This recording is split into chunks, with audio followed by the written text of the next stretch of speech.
Les épidémies s'est multipliée ces dernières décennies et nous savions que le monde n'était pas پەتا جیهانیەکان بە شێوەیەکی بەرچاو زیادیان کردووە و ئەوەشمان بۆ ئاشکرا بوو کە جیهان پارێزراو نییە.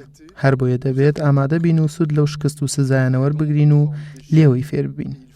لە ماوەی ئەم ساڵدا سەرکەوتنێکی گەورە بەدەستهێنراوە لە پرسی گەشەپێدانی ڤاکسینەکان کە پێشتر چەندین ساڵی پێویست بوو. وەکلیلی ئەم سەرکەوتنە ئەو هاوکاریە بێوێنەیەی هەموو جیهان بوو، هەر لە کۆمپانیا و کۆمەڵگە و حکوومەتەکان و هەتا تاک بە تاکی دانیشتوان کە پشتیوانی تەواویان پێشکەشە کرد و یەکێتی ئەوروپا لە پێشەوەی ئەو ئەرکەدا بوو. بۆ بەرەنگاربوونەوەی پەتاکان لە داهاتوودا پێویستە پارێزگاری لەم ڕۆحەتەی ئێستا بکرێت کە شێوە هەماهەنگیەکی تەواو هاتەکایەوە بۆ ئیدارەدانی ئەو ئاستەنگە جیهانی کە بەهۆی ڤایرۆسی کۆرۆناوە دروست بوو.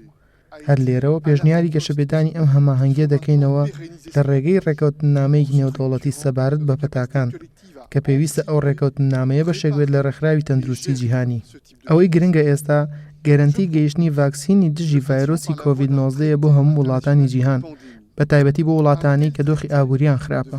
وەرن با پێکەوە هەموو شانازیەکانمان کۆ بکەینەوە و لەم وانەیەوە فێر ببین و بڕیارە تەندروستیەکانمان یەک بخەین لە پێناو زانست و مرۆڤایەتی و en compléter et en renforcer l'action, et les autres organisations et agences internationales concernées devraient aussi être fortement impliquées.